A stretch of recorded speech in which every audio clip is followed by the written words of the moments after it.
Ako po'y nangangarap na ang Duterte mabalik. Yung mga hindi pumalakpak, bahala kayo. Naran po kayo. Pansinin nyo, noong panahon niya na nakaupo, mga politiko'y takot na gumawa ng mali. Pati pulis, pati sundalo, takot. Aba, biglang, anong nangyari? Ngayon ang mga kurakot mga nakaupo.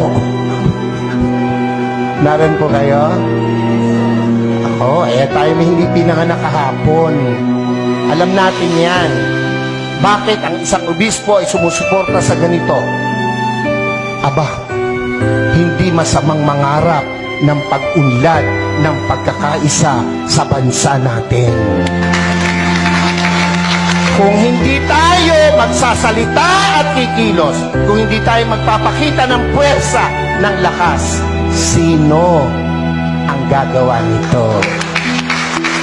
No, kung palakpak lang, hindi mo magawa, lalo na sa rally, hindi mo kaya.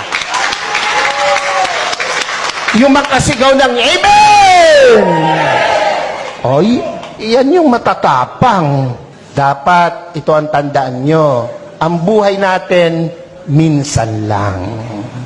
Pakisabi mo sa katabi mo, mamamatay ka rin. Sabihin mo, malapit na. Pero, bago mamatay, napakagandang nagparinig ka, nagparamdam ka para sa bayan. Yun ang pinakamahalaga sa lahat. Amen po? Ako po hindi takot makulong, mabugbog, basta't iparamdam mo yung gusto mong iparamdam. Mga Bulakenyos, mga kasama kong taga-Caloocan, Zambales, Pampanga, aba, hindi masama na suportahan natin itong rallying to. Yung iba na pe-pressure ng kung sino, natural lang yon. Ang nami-pressure sa kanila, siguro nasa taas. Dahil kung nasa baba, hindi nila papansinin. Pero, aba tayong malaya, huwag tayong pa-pressure kahit kanino. Minsan lang ang buhay natin. Dapat iparinig natin, iparamdam natin ang ating saloobin.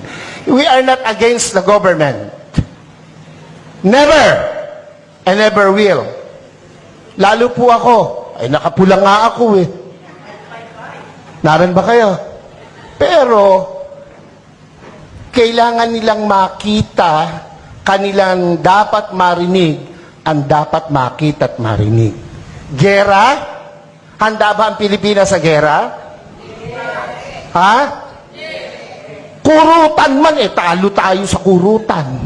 Ilan ang bilyon ang Chino, ilan tayo? Panuntukan, talo tayo. Huwag nilang gawing issue yan. At hindi mangyayaring magkagera. Pilipino pa, subukan nila rito, talo sila. Kung ang laban lang ay chismis, panalo ang Pilipino. No. Ewan ko ba sa Pilipinas walang chismosa? Wala Mamatay na sana, Lord, yung mga nagsisinungaling. Huwag nilang gamitin yon na panakot, divert. Yung binanggit ni kapatid tungkol sa ayuda, wala akong question dun Ang question ko ron ay, nakakarating ba sa tamang tao yung ayuda? Ako hindi pa nakakaranas ng ayuda. Ewan ko itong mga kasama ko sa harapan. Nakatanggap na ba kayo? Ayuda. Kayo ba'y nakatanggap na? Oo, kaya kayo magrarally, hindi pa kayo nakakatikim. Ako pinagbibiro lang, pero yung po'y katotohanan. Kung napupunta sa tama. Binibigay natin sa 4-piece. Ako!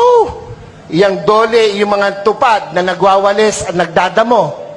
1 oras lang ang naipapile 8 hours. So walang problema ang gobyerno, yung nagpapatupad. Naran po kayo. Yung 4-piece, hanapin mo mga nanay, isinasanla yung card. Nangagsusugal.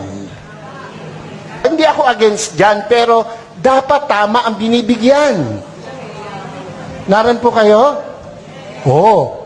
Pag dumaan sa politiko, dole, ang magwawalis, mayayaman pa sa amin.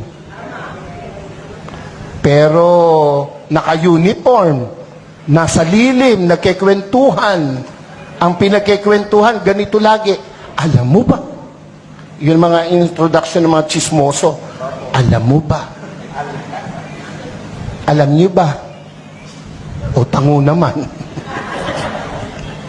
Hindi tayo papayag na hindi natin iparinig, iparamdam, ipakita ang dapat nating ipakita sa bayang Pilipinas na ating minamahal. Ako po, kung matetreten sila sa pagtakbo ng mga Duterte, matreten sila. Bakit? Matitino yung Duterte. Ako po, kahit obispo, nung panahong iyan ay lumalaban, ako po'y kasama. Ako po'y nangitim. Ako'y inalukan na maupo sa kabinet. Hindi ko tinanggap. Ang gusto ko'y makita siyang namamahala. Kung anong ginawa niya sa Davao, gawin niya sa Pilipinas. At ginawa niya sa Pilipinas. Mabalik yun, ako po ay matutuwa.